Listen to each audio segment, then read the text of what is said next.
And so we want to have you, take a look at your business from a 30,000 foot overview, really help you think through what your marketing plan is going to be for this next year, and make whatever adjustments you need to make based on whatever targets you've set for yourself. And so the workbook will give you a place to take some notes. The worksheet is there for you to plug in your own numbers, figure out really where you need to be to hit those targets, and then give you a framework to work off of this next year. And so for those of you that are on, here's what we're going to be covering. We're going to set the goals for 2025. We'll talk about how many leads you need to hit your target. We'll look at the three fundamentals of marketing success. We'll look at how to optimize your website for conversion in 2025 and beyond. We'll look at the big picture of all the online marketing channels that you need to be tapping into to maximize your lead flow online. We'll also talk about some of the latest trends that you want to focus on in 2025, and then we'll help you develop that custom action plan based on where you are now and the things that you need to be doing now. And so this is where we're going to head over the next 60 to 90 minutes. So a couple things: turn off cell phones, turn off Facebook, and of course, if you're an insurance agent and want to get better results in 2025, these next 60 to 90 minutes are going to be very critical and could be very, transformative to your business. And stay to the end, of course. A couple of bonuses for you. You can get those off our website at any time as well. That's going to be the checklist and the marketing ecosystem. That's just a way for you to take a look, see what pieces you have in place, what other things you could maybe be thinking about, and other things you could be implementing that perhaps you're not implementing now. That could be a part of your mix in the days ahead. For those of you that don't know me, everybody on live knows me, but those that don't know me, that may be listening to the recording, who am I? My name is Carl Willis. I am the CEO at Agent Branding and Marketing. I've been marketing online since 1997, and former financial advisor, Series 6, 7, 63, 65, life, accident, and health. That's my background. I had my own firm, but then decided I wanted a little more lifestyle business, and so went into the digital marketing space.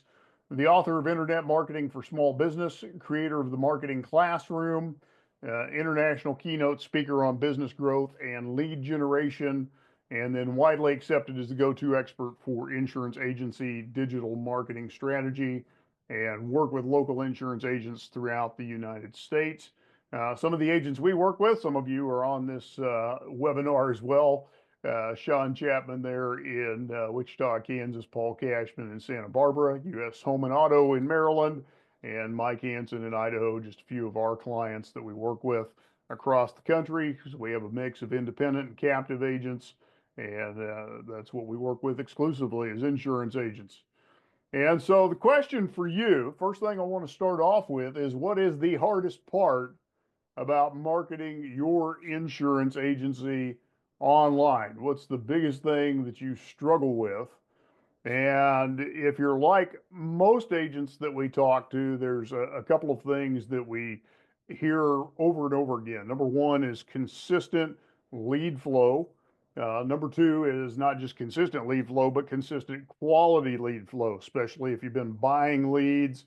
Often those leads are resold, repackaged, and so they're not always the highest quality.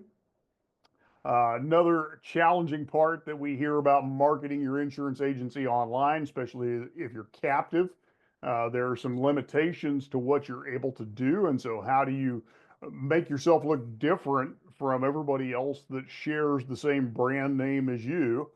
And then some other things that we hear quite often is, how do I know if I'm getting good return on my investment? I've spent a lot of money on pay-per-click, or I've spent a lot of money on paid leads. I've spent a lot of money on SEO or whatever other programs you've done, and you're not sure if you've gotten the results you were looking for. And so those are common things that we hear. And so, again, if you haven't downloaded the workbook and the worksheet, be sure and do that. If you need the link, just message me in the chat, and you'll see the links in the chat. Um, Now, the first thing we want to look at is the why, and this is why there are so many challenges, because there are so many options out there, and it is unclear where to spend your marketing budget. You've got so many choices. One of the graphics that I show you is the marketing ecosystem. There are 8 different slices to that pie, and there are sub slices to each of those slices. Each one of those is an opportunity to spend marketing dollars. Where do you spend it? And how do you know which place to spend it? And which one's going to be the most effective? And here's that marketing ecosystem. Do you spend it on the SEO, the pay-per-click, the retargeting, the paid directories, the repeat and referral, the pay-per-lead, the social media ads, the referral program? Where do you spend it? And the truth is, for the maximum flow of calls, leads, and profitability, you're going to be playing all of those bases everywhere you go. The links are right above you. Let me post those again. You may not be able to see those because I think I posted them right before you came in. So let me pop those in for you real quick. There's the first one. Just make a copy of that one. And that'll allow you to edit that worksheet and add your own data in. And then the second one is the workbook itself. So you can write your own notes and draw pictures and do whatever you want to do with that one. So on this ecosystem, these are all the places you could be operating. And ideally, for full court press, you're going to operate on the majority of those. But again, where do you allocate your money? Where are you going to get the best return on investment? And that's part of what we want to look at today is what is best for you, because when you make an investment in marketing, it's a major investment. It is a major outlay of resource. And so you want to make sure that if you're going to outlay that resource, that you have something to show for it. And what too many agents have experienced is they've put out a lot of money and not had much coming back. So they feel like they've just really wasted their money. Not a lot of return, not a lot to show for it in the end. And so the failure in this whole thing is if you don't have a clear plan, what can happen is you can overspend, or worse, you can actually underspend and underperform. You can miss out on opportunities. And one of the things that we've seen happen in the market over the last 18 months is rates have been all over the place.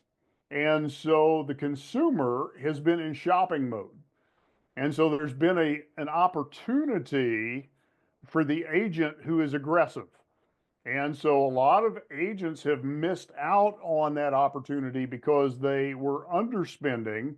And because they were underspending, they were underperforming. They were missing households in motion, households who were shopping because of rate sensitivity, or because of rate increases, or because their insurer pulled out of the market. And so we never want to be in that point of failure because we don't have a clear plan. So we don't want to overspend, nor do we want to miss out on market opportunities because we are underspending or underperforming.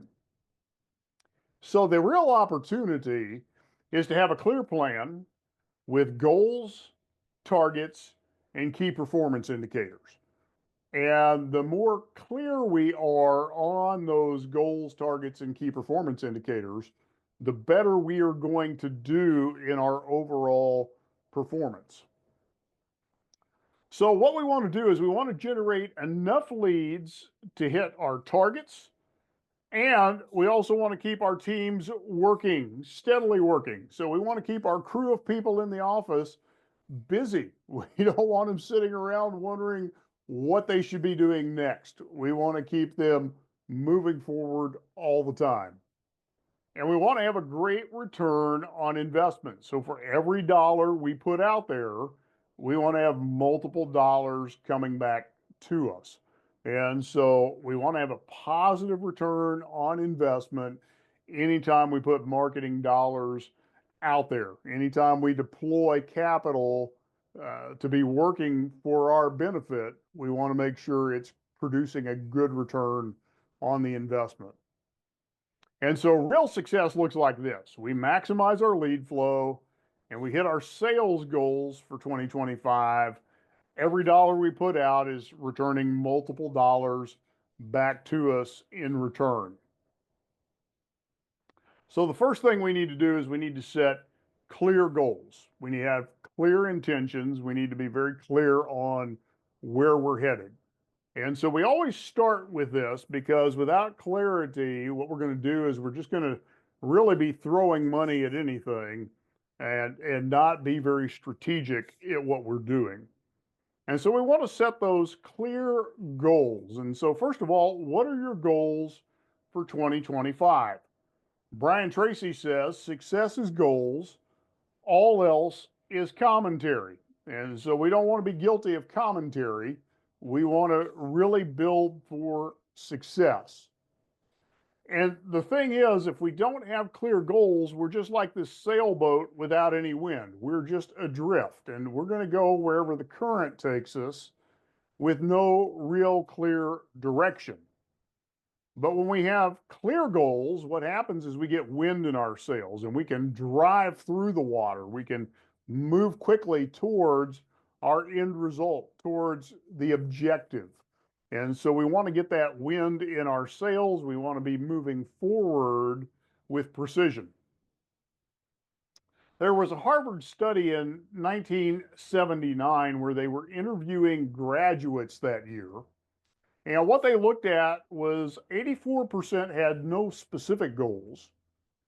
13% had goals, but those goals were not written down. 3% had clear written goals and plans to accomplish them. The results of this study was that 13% of the class who had goals were earning on average twice as much as the 84% who had no goals at all. And even more staggering, the 3% who had clear written goals were earning on average 10 times as much as the other 97% put together. So having clear goals, having written goals makes a huge difference in the overall outcome of your process.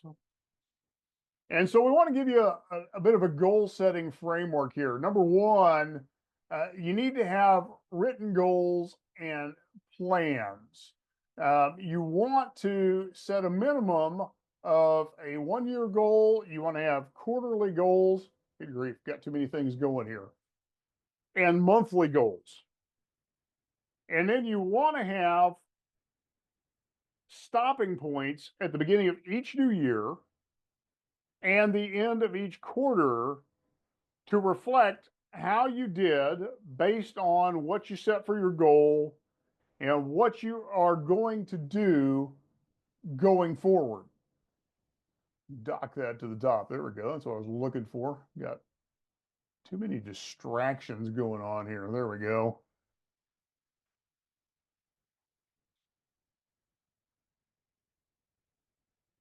Go backwards. Here we go.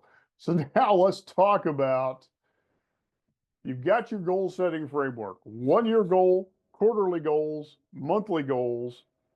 You want to have your stopping points where you reflect and see how you're doing on those goals. And so, what we want to do is we want to look at your 2025 goals, and this is where your worksheet comes in. What is your revenue target? What is that monthly? And how many calls will that require? And then figure out what is your average transaction value. And what I mean by that is for every policy you're writing, how much revenue is that bringing to you? And so, for example, what is your revenue target? Let's say it's 1.5 million this year. And that means your monthly revenue target is 125,000. Let's say your average transaction value for each policy written is $1,000. That means you're going to need 125 new transactions per month, dividing that monthly target by the average transaction value. So figure out how many leads are you going to need? What is your average conversion rate from lead to application? And then divide your lead target by your conversion rate. And so I'm going to stop screen sharing for a minute. I'm going to switch over to the worksheet because the worksheet's going to make this a little simpler for you.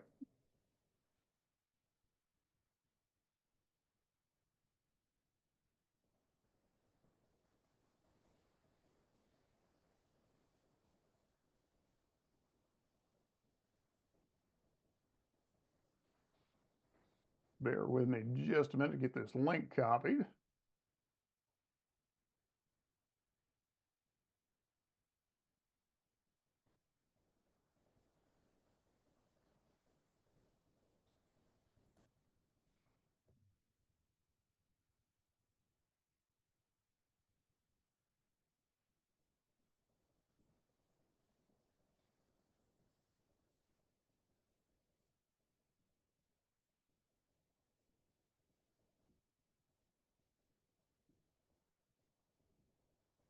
All right, so we're going to use the spreadsheet now. This will just simplify things a little bit. So let's go back to our example. We're using 1.5 million is our revenue target this year. Oops. It's going to put us at 125,000, and we'll keep it simple. Each policy issued is earning us $1,000. We need 125 to hit our goal.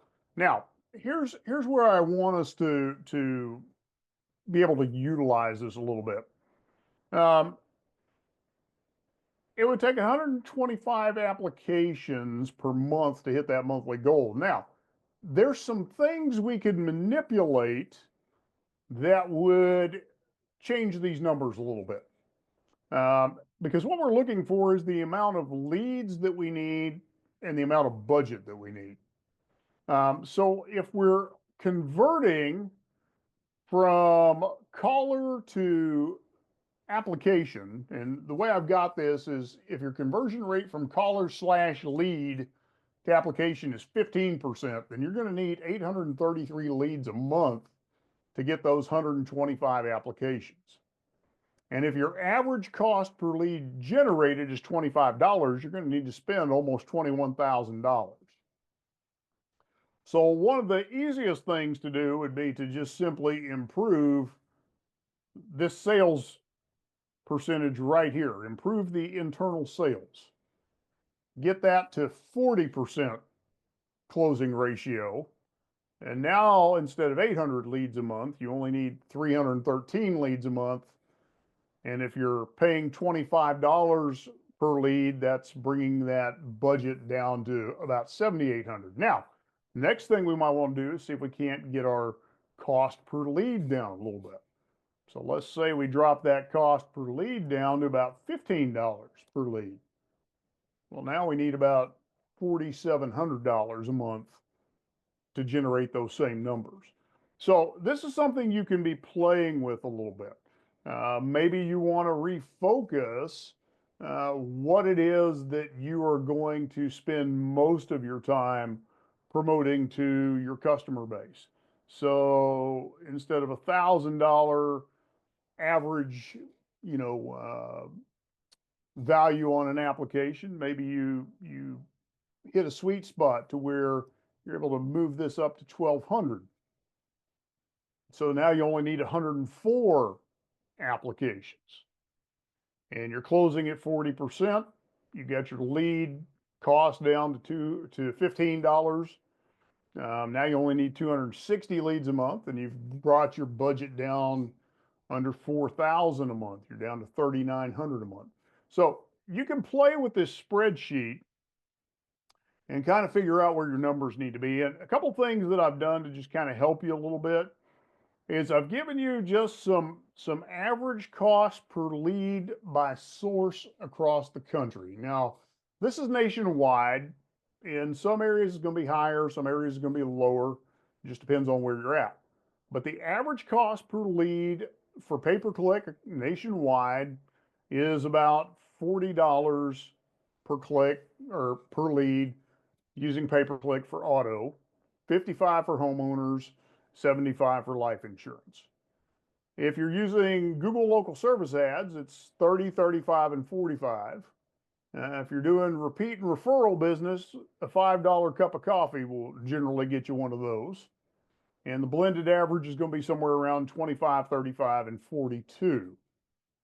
And the average transaction value based on those sub niches is going to be around 450, 750, and 750 respectively. National averages, again, depending on your company, your compensation plan, that could be different, but those are some numbers you could plug in just for general figuring if you needed to. So with that, let's go back to our presentation here.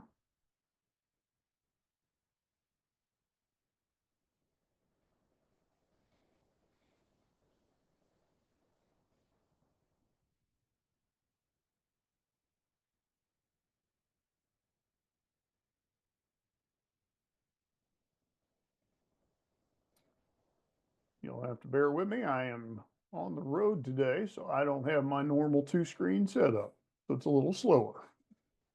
All right, so look at your average conversion rate from lead to application. So if you don't want to spend more money on additional lead flow, the easiest way to improve those numbers is to improve your sales conversion rates. So improving sales rates are always a great way to improve these numbers. Divide your lead target by your conversion rate. And of course, you've got the worksheet there to help simplify that for you. So write this down in your workbook. What is your goal for 2025? And how many leads are you going to need each month to get you there?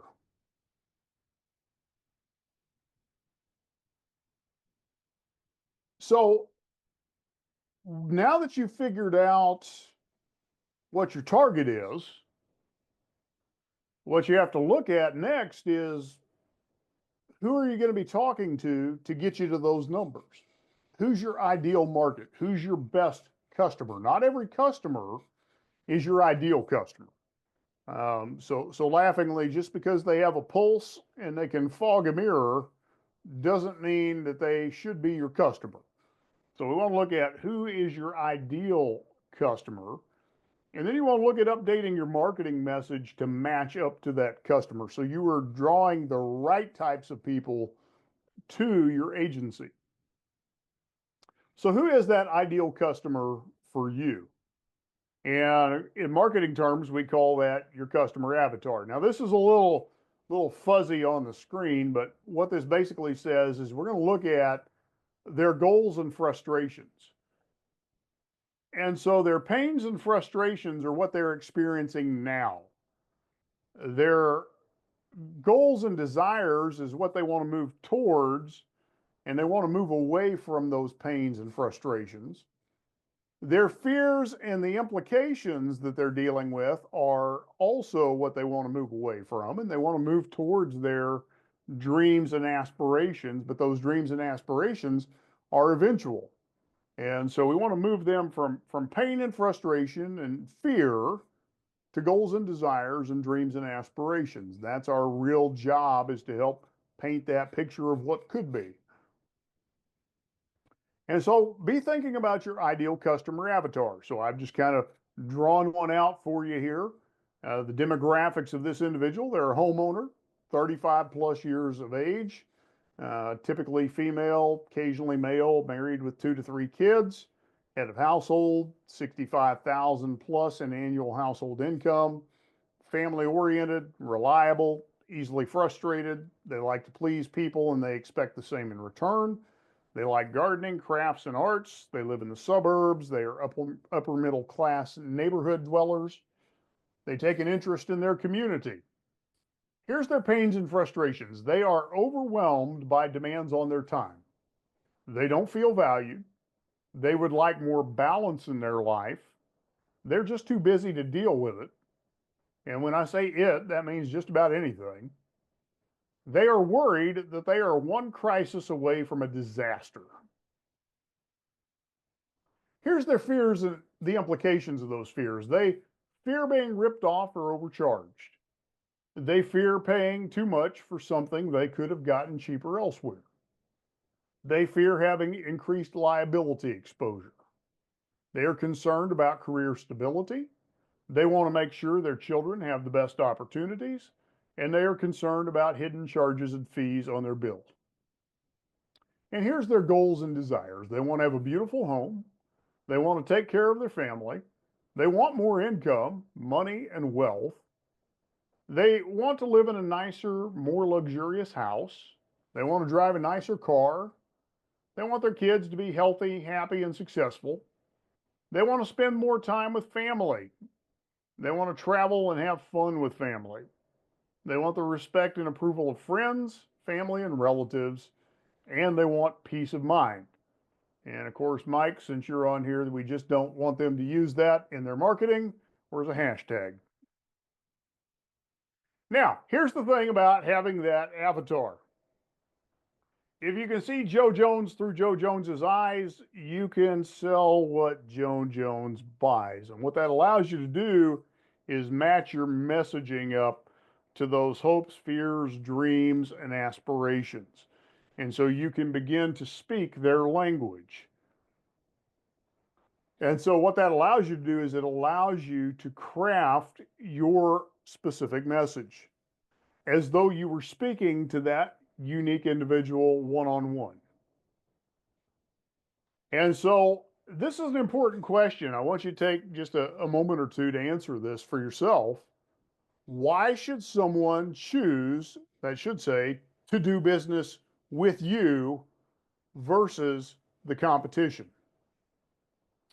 And this is a great question. I was in the office of an agent last week in the Kansas City area, and I was asking their sales lead, I said, you know, you've got 8 or 9 other agents that represent your brand here in the area. The closest one is less than a mile from you.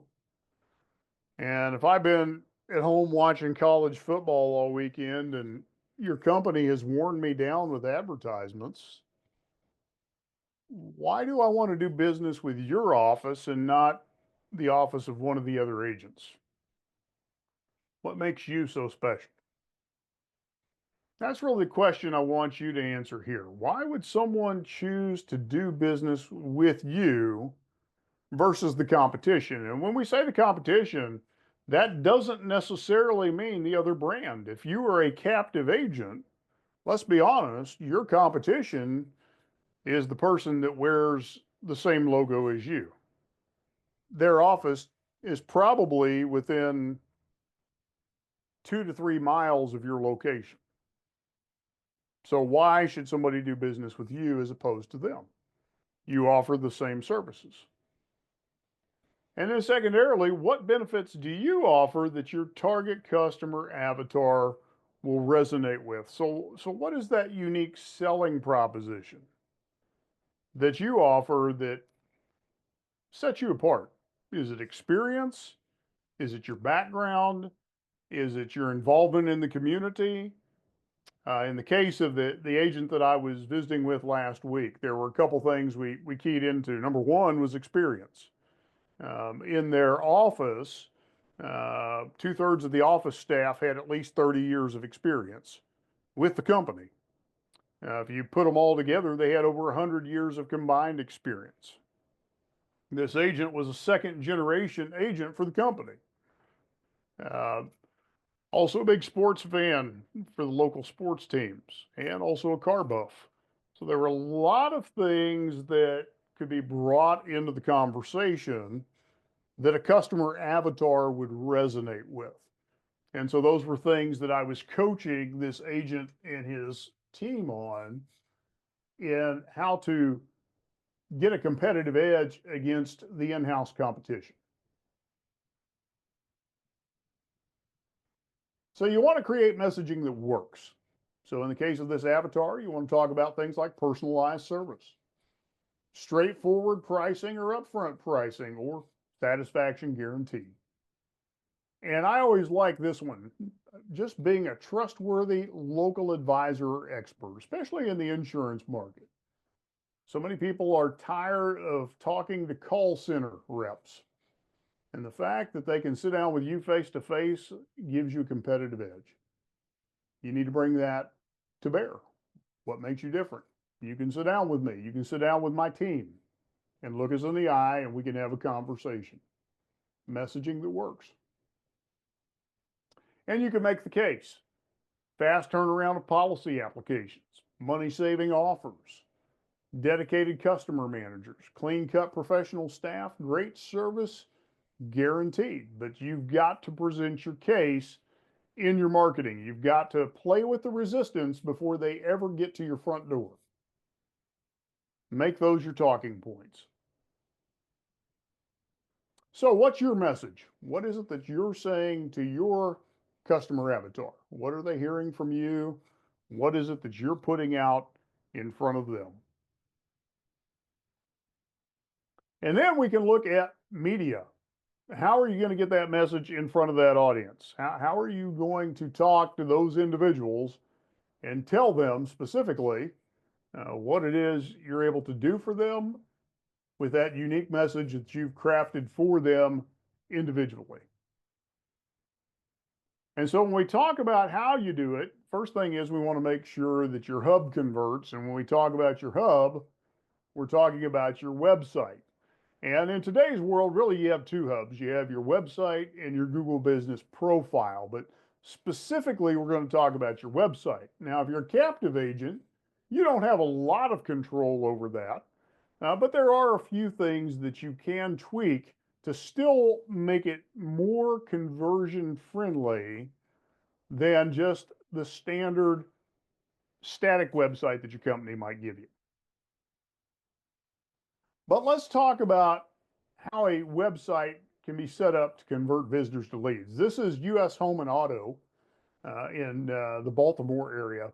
And I absolutely love their website from a conversion standpoint. It has all the bells and whistles you would want. As soon as you hit the page, it's asking you to give your information. It's also giving you a click to call phone number. It's giving you Google reviews, giving you a reason to trust, and it's giving you another opportunity to call. It's giving you links to all the social media profiles. It's giving you lots of ways to connect with the agency. And so it's a great converting website, turns those visitors into leads. Now, those of you that are captive agents, your companies have done a lot of research, and so most of those sites convert pretty well. They've been set up to collect information and get that information pretty quickly. So things you can do though to help that conversion is where you're allowed to customize and personalize, do that. Make it about your audience. Make the messaging about the person you're trying to talk to and invite them to get in contact with you. Give that strong call to action where you're allowed to make those modifications. Make sure that all of your social media profiles are up to date and on that site so people can check you out and engage with you on all of your platforms. Now, here's the important thing. Can conversion optimization really have an impact? Now, this is somebody that is just doing search engine optimization only, meaning they are not running any paid ads, no pay per click whatsoever. So they are spending $2,490 on search engine optimization each month. What they generated was 1,477 total leads from their search engine optimization during the month. 375 organic phone calls through the website, 1,071 Google Maps calls through their Google Business Profile, and 31 web form submissions through their website. So a total of 1,477 contacts, which means their average cost per lead was $1.69. So search engine optimization leads are always going to be your lowest cost leads, and generally they're going to be your best quality leads because they're high intent. The person is actively searching, they've actively been on either your site or your Google Business Profile, which means they've been actively looking at your information. So conversion optimization can make a world of difference in your cost per lead. It can really bring the cost per lead down. And that's why SEO is always the foundation of any core marketing strategy. When you look at our ecosystem infographic, that's why SEO is number one. It's the foundation of everything because information always begins with a search. So is your website set up for conversion? So take a look at your website. Does it speak to your target avatar? Is it addressing their fears and frustrations? And does it speak to why they should choose you? Does it have authentic images of your team to the homepage and throughout the website? Does it include video elements to your website?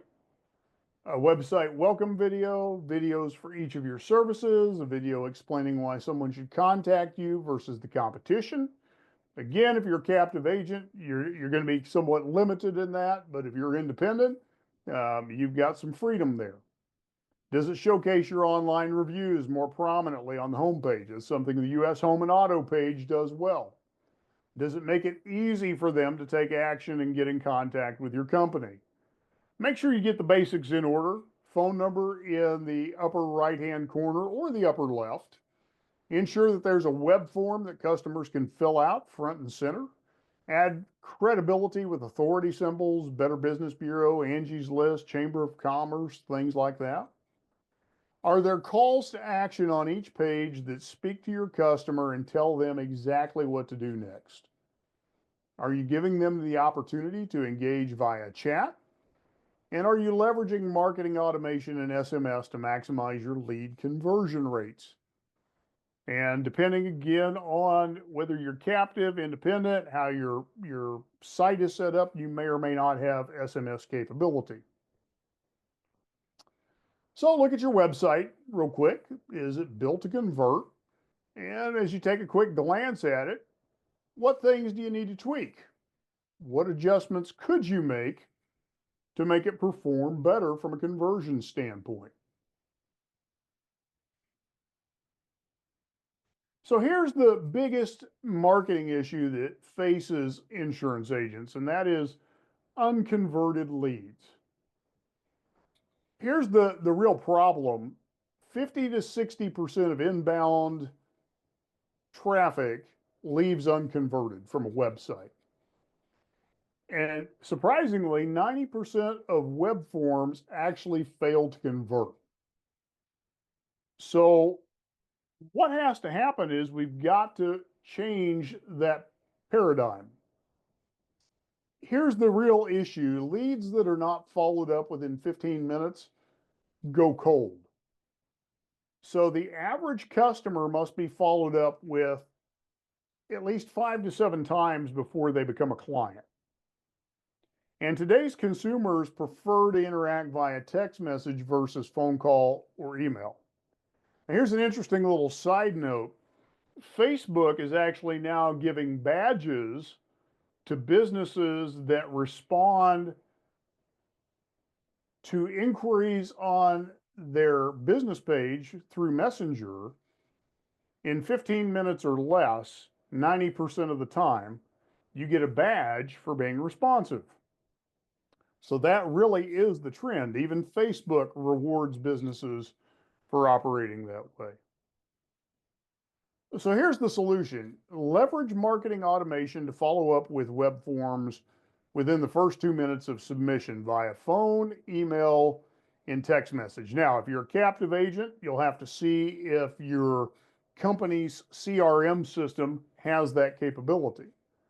If you're independent, you can look at what system you're using and see if that capability is there. For us, for example, we use Go High Level. Go High Level has all of that functionality in it. So when people, submit a lead form to us, they're immediately getting follow-ups through all of these different modalities. It's a great way to stay connected with them. So what you want to do is you want to automate the follow-up so that every prospect is touched 5+ times and able to engage via two-way text messaging. Here's the real math behind that. Let's just assume you got 100 leads that have come in and your conversion rate is 30% with no follow-up. That means you are going to submit 30 applications and your average revenue is $1,000. So those 30 applications are worth $30,000 in revenue to you. Now, if we were to add automated follow-up to that, and we were able to move that conversion rate now to 70%, those same 100 leads would net you 70 applications with the same revenue, but now your revenue increase would go to 70,000. And here's why this is so critical. You would increase your revenue more than double without having to spend more on ads. You're simply improving your conversion rate by adding an automation process to your lead follow-up program. So you definitely want to look into that. If you're a captive agent, see if your company's lead system offers those automations. If you're an independent agent, see what you can do about setting up that type of automation in your lead funnel. What that does is it makes every lead you generate that much more valuable. And that's really the name of the game. If we're going to spend money on marketing, then we want to make every opportunity count. Every lead that comes in, we want to have every opportunity we can to monetize that lead. So let's be sure we implement this into your business. Look for ways to bring automation to bear in your lead generation process. So take a moment and just write down what 3 conversion elements will you implement on your website. Maybe you just need to change some of the wording. Maybe you need a little stronger call to action. Maybe you need to speak more to your avatar, talk less about you, talk more about them. What things might you want to just improve on your site? And if you're captive agents, you may only be able to change a paragraph or 2. But what could you change to make it more conversion friendly?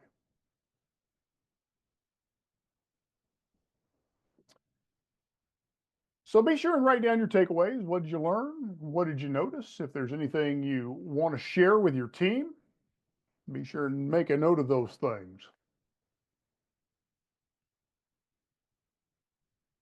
All right, let's talk about knowing and tracking your key performance indicators. At the end of the day, here's really what we want to do. We want to see the total number of leads we're getting. And when we talk leads, what we're really looking at is calls and form submissions. So how many calls did we get? How many form submissions did we get? We want to look at our total ad spend, and we want to divide that total ad spend by the number of leads we received, and that will give us our average cost per lead.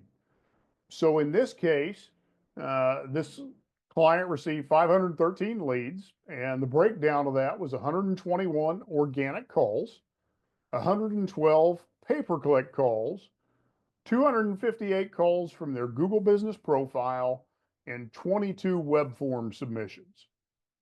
Their total investment or their total expenditure on marketing for SEO, pay-per-click, and service fees to their marketing was $7,484.98, which put their average cost per lead at $14.59 per lead. So this is the easy math you want to do. This is really the KPI you want to be monitoring all the time. How many leads did I get? What did I spend? What's my average cost per lead? And then from there, you can simply work out and say, now, what's my conversion rate? So if I had 513 leads and we're closing at 40%, then in theory, we should have closed roughly around 215 of those leads. How much revenue did that create for us? It should have been multiples of $7,484.98. That's how you're going to determine your return on investment. So very simple math, very simple calculation, something you want to do month in and month out. Are you getting a good return on your investment? So far, here's what we've done. We've set a clear goal and target for 2025. We've gotten clarity around our market, our message, and the media that we're going to use. And on your worksheet, one of the things you've got is you've got a budget breakdown for your marketing. And it's broken down into online, offline, and repeat and referral marketing. And the way we've got that broken down for you is that roughly the majority of that is going to go to online.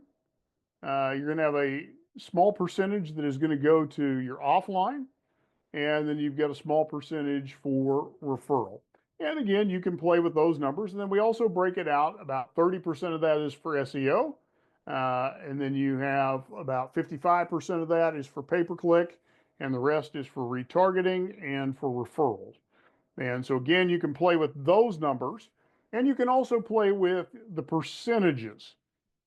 And so when we talk about percentages, typically percentage wise, what is recommended by the Small Business Administration is that you spend 10% of your revenue on marketing. Now, real world, what we see is most people spend 3 to 6% on their marketing. So you can plug in your numbers. If your target is 1.5 million this year, plug in 3%, 4%, 5%, 6%, and it will break out what those actual dollar amounts are going to look like for the year and by month. And it will also categorize them, how much you're going to spend on SEO, how much you're going to spend on pay-per-click, how much you're going to spend offline, how much you're going to spend on referral and repeat business. So it's a very handy worksheet. Use that, put in your numbers, change numbers around, and it will help you figure out what's appropriate for your agency. And so finally, we want to get into some trends in 2025 and some things you want to be thinking about. And one of the first things I'm going to talk to you about is so brand new.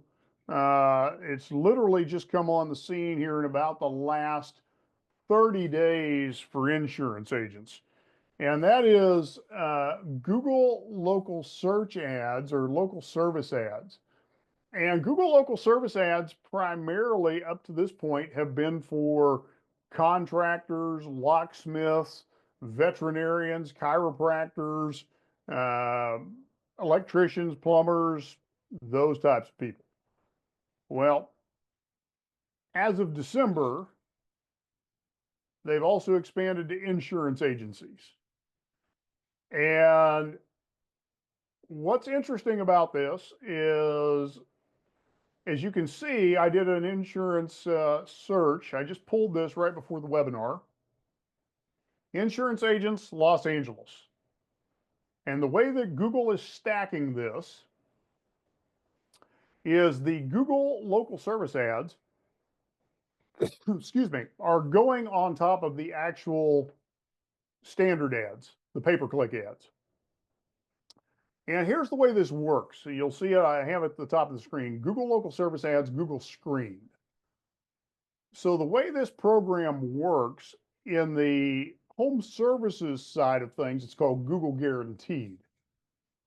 On the insurance side of things, it's called Google Screened. And so what you do is you go through a process where Google verifies your licensing. They verify that you pass background checks, you and your staff. And once you've been screened, what they do is you can see this on this Allstate agent here that's running ads. He's got a check mark and it says Google screened.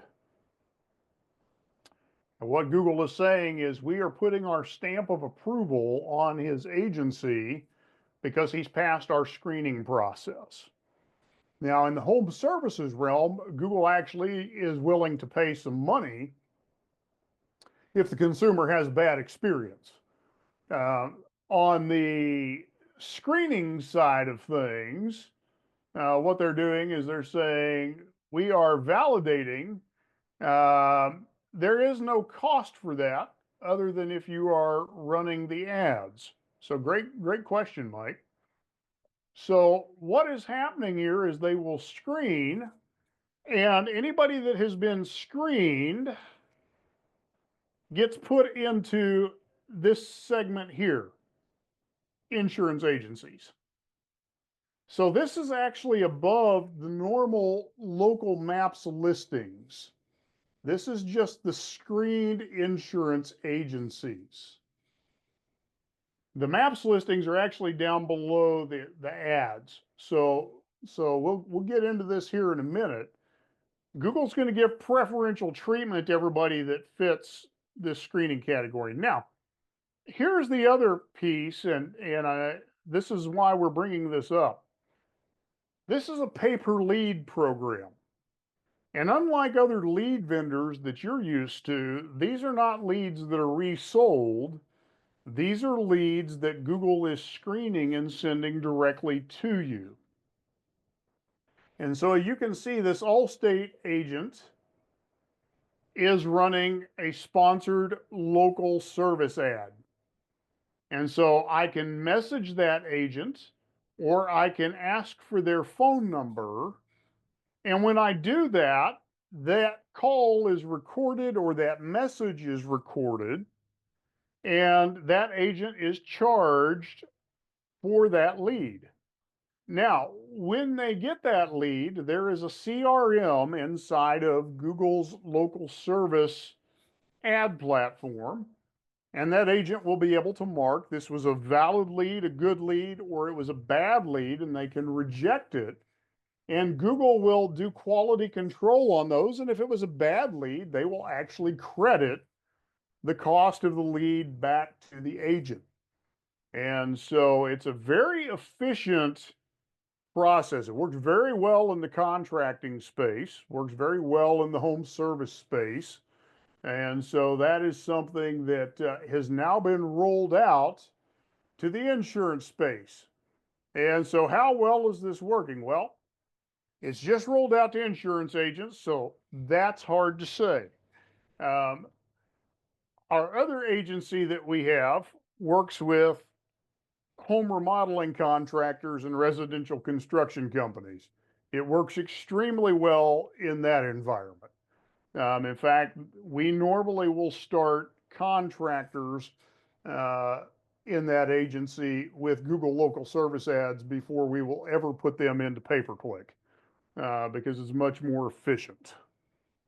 So let's talk about the feedback, and the feedback that I'm pulling is from contractors that have used Google local service ads.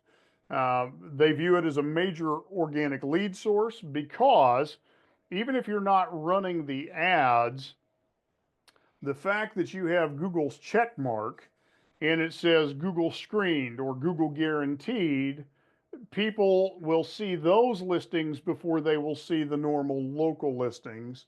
And so they are likely to click on those listings first. When you are running the local service ads, you get higher quality leads than purchase leads because they're not resold. but they are lower than website generated leads because they're not specifically looking for you like they would if they go to your website, but they are higher quality because Google is pre-screening those leads before they come to you. You will still get some price shoppers, and you do have to follow up quickly. So quick follow up is important because people are still price shopping. And most of the clients who have used this do find they get a solid return on investment from using the local service ads.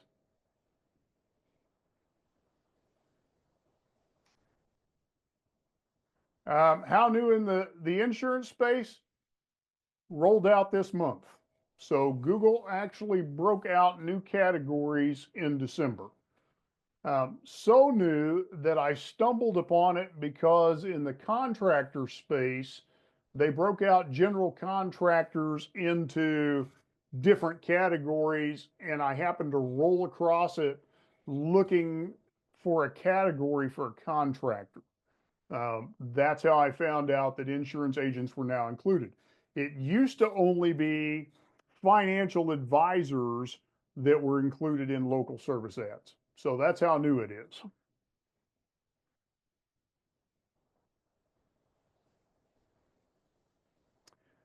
Now, the next thing that Google is doing, and this is something they started last year, is what is called no-click search results. Now, this is a screenshot from late last year when they first rolled this out.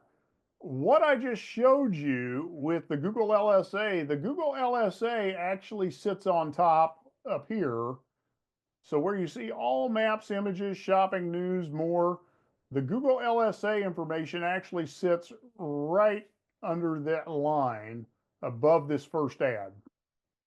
So the way the Google LSA is it's the Google screened listings with the Google local service ads being at the top of the screen, then the rest of the screen, then you have the regular ads, then you have the regular business listings with the regular ads on the business listings, and then you get down to the regular organic search results. So Google is really stacking the screens now. Um, Cost per lead runs nationwide 25 to about $45 a lead, depending on the market. Now, again, wouldn't know for insurance because it's so new. Los Angeles was the only market I could find where anybody actually had a local service listing for insurance yet. That's how new it is. So until somebody tests it, we won't know exactly what those leads are going to run. Um, on the zero click, what Google's trying to do is keep you from ever leaving Google. And part of the way that they are doing that is they are giving you all the information you need to do business right on the page. So, for example, they have a Google tracking number on each business listing. So, when somebody calls your business from the Google business listing, they are tracking that call. That's why every month you can pull up the number of calls and website clicks that are coming from your Google business profile. And let me grab that last question there, Mike. Um, Depends on Google. So I'll circle around to you after this and I'll show you where to look up all the information on that. So with that tracking number, they can track how many calls you've gotten. But what they're trying to do is keep the user in the Google environment because they can collect more data on the user. They can continue to advertise to them. Oh, it's back up there. And then, of course, the way they are stacking things, and I just showed you this, the zero click now with the Google guaranteed Google local service ads are now going on top of the Google ads. So there's a whole nother layer now. So you have the Google LSA, Google Ads, Google Business, then the Google SEO. So that's the way that the page is now stacking as it's being laid out. So interesting times. And the next thing that we didn't get into is the AI piece. So if Google's generative AI is in operation on the page, then before you get to the Google SEO, you actually get the AI knowledge card in here between more businesses and the Google SEO results. So Google's getting very complex this year in the way they are structuring their results. So the Google Business Profile is a one-stop information source that allows the prospect to do research prior to making that buying decision. It displays the business profile in both map searches and organic searches. It has call tracking capabilities and message capabilities, and the customer never leaves Google. Now, one of the things I would encourage you to do if you were not on our webinar 10 days ago is go to YouTube and look up that webinar, because Google lost both of its antitrust cases with the US government. And so Google is going to be shaken up somewhere here in the next year based on whatever the Department of Justice determines needs to happen to remedy that monopoly ruling. You also have the rise of the AI search engines. ChatGPT rolled out their search engine in late October. Perplexity AI is gaining traction as well. And so there are going to be some changes in the way search operates and how Google operates in the days ahead. So you'll want to check out that webinar as well. But in our next webinar we're going to do in January, we're going to cover Google local service ads specifically. So we'll take a deep dive onto that one next month. Now, next steps with your Google Business Profile. Make sure you claim it. Make sure you complete the location verification, and that's gotten more complicated. They're going to make you do a video walkthrough. Be sure and fill out all available sections of the profile. Don't forget the question and answer section, and be sure and add some new Q&A every now and then. Actively seek regular reviews. I can't stress this enough. This is probably the #1 signal that you need to be sending Google is regular reviews. And make sure that those people who are leaving reviews, ask them to write about the services that they are using with you. Be sure and post photos and posts on a regular basis, and ask your customers to post photos as well. Those carry a lot of weight. And then you want to build out your 2025 plan. And so you've got the information. Take a look at the ecosystem and figure out what pieces make the most sense for you.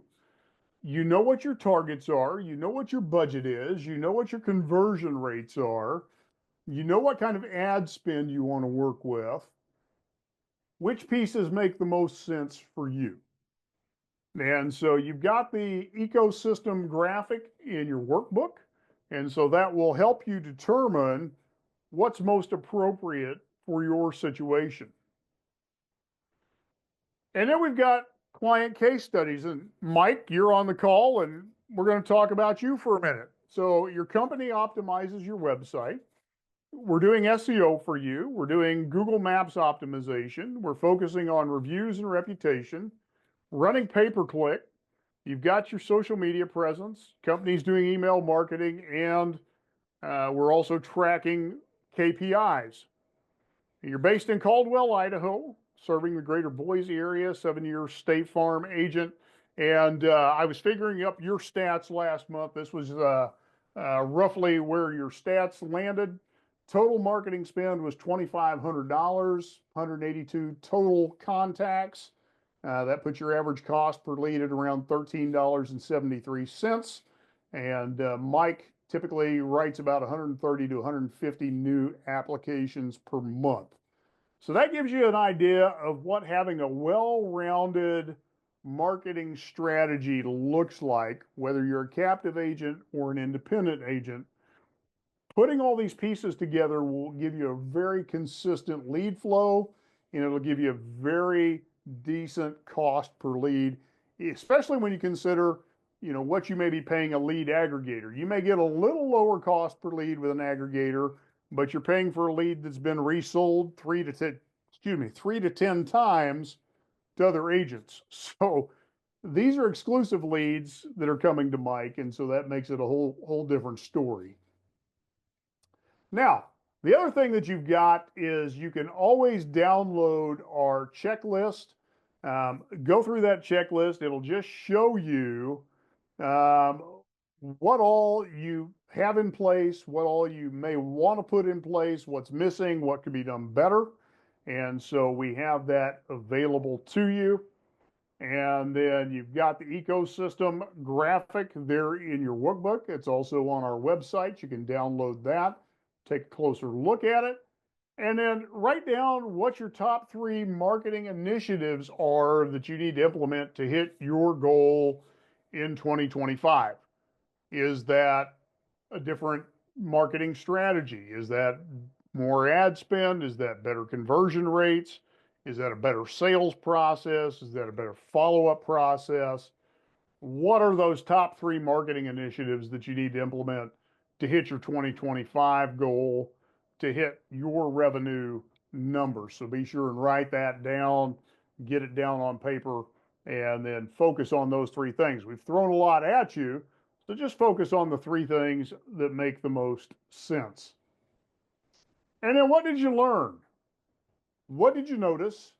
And what things would be valuable to share with your team or with others in your sphere of influence? And so here's what we've covered today. We've set our goals for 2025. We've talked about how many leads to hit your target. We've looked at the 3 fundamentals of marketing success. We've looked at how to optimize your website for conversion in 2025 and beyond.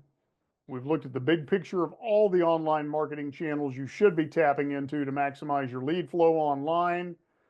We've looked at the latest trends that you must be aware of in 2025, and we've helped you develop a custom action plan based on where you are now and what you need to do now. And so you've got these 2 things available to you. You can download the checklist, you can download the infographics, study those, make use of those, and put those to use in your business as well.